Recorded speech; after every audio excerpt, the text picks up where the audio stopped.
Bonjour à tous, aujourd'hui je me sens toute petite puisque je vais vous parler d'un grand auteur qui parle d'une très grande femme dans un très grand livre, j'ai nommé Mary Stuart de Stefan Zweig. Même avant de lire ce livre, il avait déjà une place toute particulière dans mon cœur puisque c'est le premier cadeau que Lee Mun-jun m'a offert lors d'un colis surprise. Toutes les deux au même moment on a eu la même idée et dans mon petit colis j'ai reçu cette biographie. Lee Mun-jun me l'avait conseillé suite à ma vidéo sur Marie-Antoinette en me promettant une femme passionnée avec un tempérament de feu. Elle était certaine que ça allait me plaire, elle a eu raison, elle me connaît très bien et ça a même dépassé mes attentes. Au point que même si ma passion pour Marie-Antoinette reste intacte, je trouve que Mary Stuart est quand même carrément plus badass que Marie-Antoinette. Mais avant de vous raconter l'histoire de cette reine au destin funeste, passons d'abord par le commencement. Attention, je tiens à vous préciser que vu que je vais parler d'une biographie, je peux être amenée à dévoiler des faits importants. Ces faits sont d'ailleurs pour la plupart tous résumés au dos du livre, c'est très court mais ça en dit beaucoup, donc je vous conseille vraiment si vous voulez connaître cette œuvre et l'histoire de cette femme à l'aveugle, de pas regarder ma vidéo ou d'y retourner après en tout cas et de pas lire non plus les résumés au dos des livres. Après je pars du principe que lorsque je parle de biographie, les faits en général peuvent être connus. C'est vrai que Mary Stuart est pas aussi connue que Marie-Antoinette, mais si je dis que Marie-Antoinette est morte sous la guillotine, vous n'allez pas crier au spoil. Donc forcément je vais dévoiler des étapes clés de la vie de Mary Stuart. Et surtout le plus important en fait, et ce qui va primer avec ce livre, c'est vraiment le livre autre que les faits racontés, c'est la plume de Zweig et c'est le tempérament et la psychologie de Mary Stuart qui sont beaucoup plus importants. C'est vraiment la force de ce livre, mais ça j'y reviendrai plus tard. Nous allons d'abord passer par un petit cours d'histoire si vous le voulez bien. Mary Stuart est née en Écosse le 8 décembre 1542. 5 jours après sa naissance, son père, le roi Jacques V d'Écosse, va mourir. Mary Stuart n'est alors âgée que de 6 jours, mais elle va être propulsée reine malgré son jeune âge sous la régence de sa mère Marie de Guise. Afin d'arranger les relations entre l'Écosse et la France qui ne sont pas forcément à leur beau fixe, la petite Marie va être envoyée à la cour du roi de France, à savoir Henri II et de sa femme Catherine Médicis, et Marie va être promise au futur roi de France, François II. 15 ans vont donc se passer, Marie va être élevée comme une Française, va parler français, elle va tout faire du coup pour devenir une vraie petite Française afin de devenir à 17 ans la reine de France aux côtés de son époux François. Je vous rappelle qu'en même temps, Marie est toujours reine d'Écosse. À 17 ans, ça commence déjà à faire un palmarès et ça ne s'arrête pas là. Effectivement, Mary Stuart est une très belle tête couronnée qui compte également parmi ses ancêtres les Tudors et Mary Stuart est promise au trône d'Angleterre qui va lui être piqué par Élisabeth Ier, la fille d'Henri VIII et d'Anne Boleyn. Pour la petite anecdote historique, Henri VIII avait renié la descendance royale de la fille d'Anne Boleyn, Élisabeth, suite à la mort d'Anne Boleyn, elle avait péri sur le bûcher. Tout ça à cause d'Henri VIII lui-même quand même. Donc voilà, normalement le trône reviendrait à Mary Stuart qui est catholique alors qu'Élisabeth est protestante, mais pourtant c'est Élisabeth qui arrive sur le trône d'Angleterre. À une période où les guerres de religion faisaient vraiment partie de l'histoire, il est très utile de souligner ces différences de religion entre ces deux reines. Ça permet également de vous rappeler que l'entente n'est pas vraiment cordiale, même pas du tout, entre l'Écosse et l'Angleterre depuis le Moyen-Âge. Très vite et premier malheur dans la vie de Mary Stuart, le roi François II meurt et Mary Stuart se retrouve veuve à l'âge de 18 ans. En plus d'être veuve, elle perd aussi sa couronne et c'est la manipulatrice Catherine de Médicis qui récupère la couronne de France. Nous sommes donc en 1560 et Mary Stuart est gentiment priée de retourner vivre en Écosse alors que je vous le rappelle, toute sa vie, elle n'a connu que la France. Et surtout, gros changement depuis qu'elle est partie, l'Écosse est devenue protestante suite à la réforme d'Henri VIII qui s'est déployée un petit peu partout au Royaume-Uni. Pour la petite histoire, cette réforme a été voulue par Henri VIII et uniquement en fait un caprice personnel parce qu'il voulait divorcer de sa femme Catherine d'Aragon qu'il ne lui donnait pas de fils. Il est tombé amoureux d'Anne Boleyn et la réforme était la seule solution pour pouvoir divorcer. On verra après dans l'histoire, ça c'est une autre histoire, c'est pas vraiment dans celle de Mary Stuart, qu'Anne Boleyn va mourir sur le bûcher parce qu'elle va être punie d'hérésie, tout ça à cause d'Henri VIII qui va pas se rendre compte que pour un petit caprice comme ça, il a totalement bouleversé le Royaume-Uni. Et quand Marie revient, un réformateur du nom de John Knox, au tempérament très autoritaire, gouverne sur l'Écosse. Et l'Écosse, contrairement à la France ou à l'Angleterre, c'est pas un pays où la monarchie vraiment est placée au premier rang. Et donc pourtant, John Knox, qui n'est pourtant qu'un chef de clan, a pris le pouvoir. Et face à lui, en fait, du coup, Mary Stuart est incapable d'imposer ses lois et ses volontés. En plus de ses déboires politiques, Mary Stuart est confrontée à une désillusion amoureuse. Elle tombe effectivement amoureuse de son cousin, Lord Darnley, et elle va l'épouser. Au début, tout se passe bien. Ils ont même un enfant ensemble, mais très vite en fait le pouvoir va monter à la tête de Lord Darnley.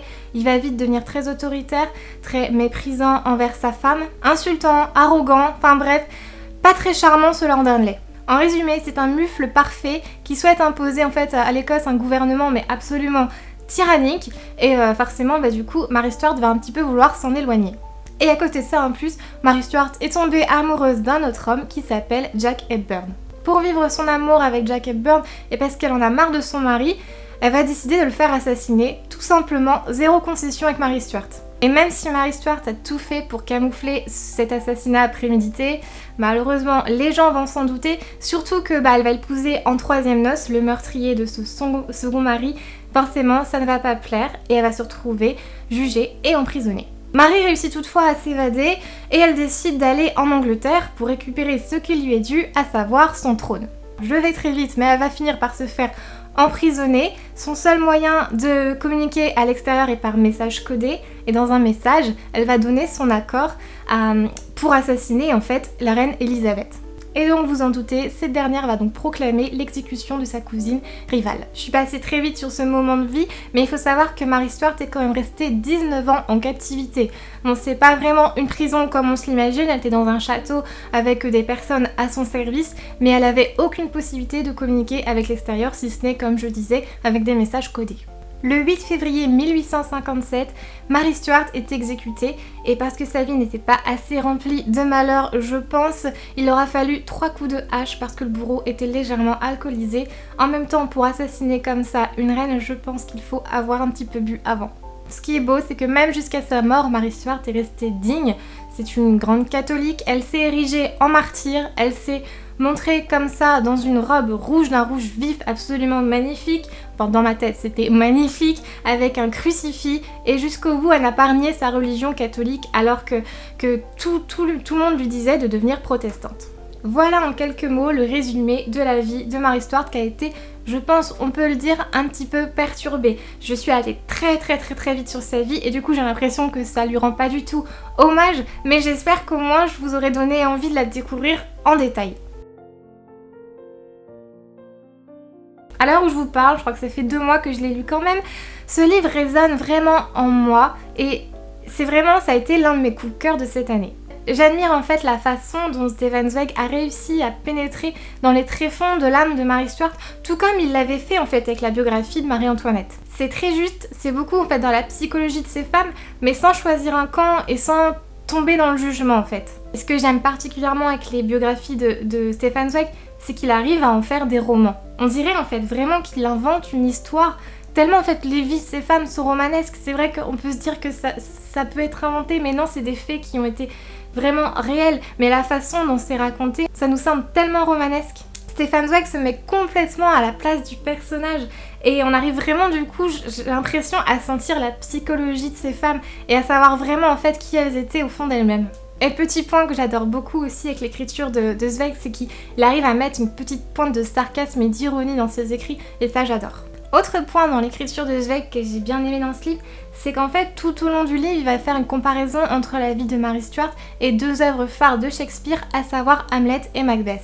Et c'était tellement bien en fait, c'était vraiment pour montrer à quel point la vie de Mary Stuart ça a été une tragédie mais jusqu'au bout de sa vie. On voit vraiment les actes et les scènes qui défilent sous nos yeux et elle peut rien y faire en fait, c'est comme une tragédie en fait, elle a un destin funeste et c'est comme ça jusqu'au bout.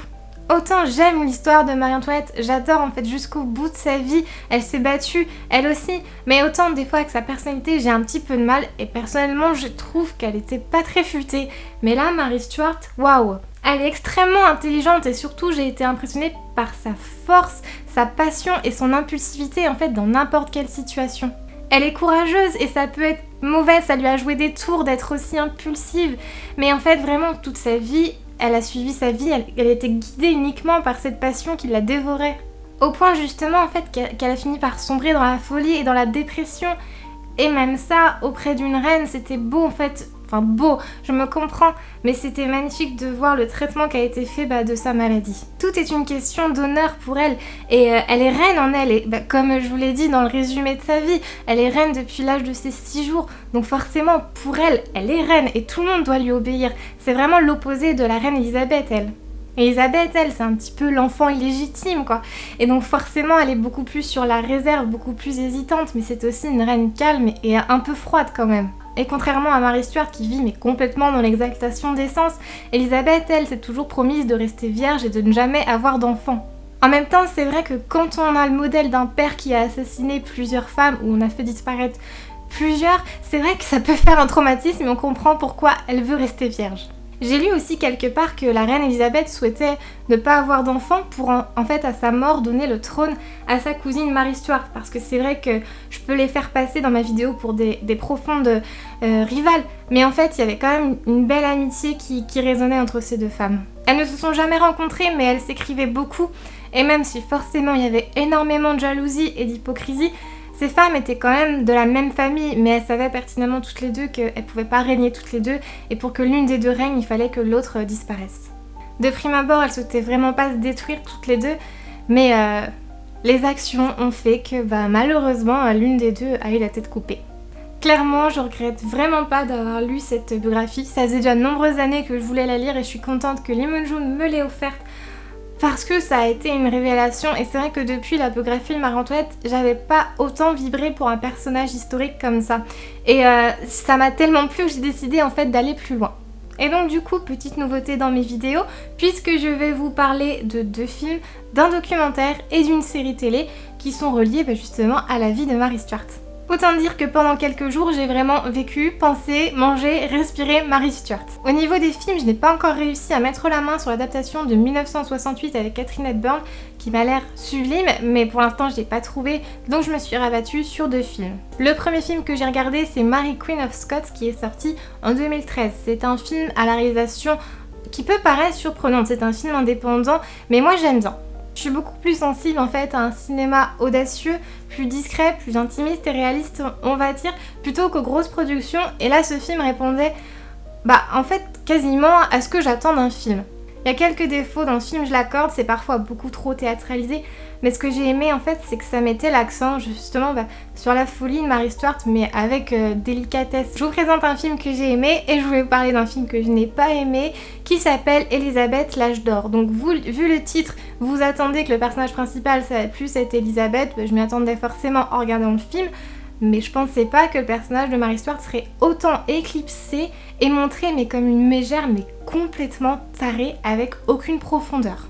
Alors, autant le premier film j'ai beaucoup aimé et je vous recommande, mais celui-ci non, franchement ça m'a pas plu du tout, et la scène finale où l'on voit Elisabeth érigée en Jeanne d'Arc, franchement non, c'est pas pour moi ça.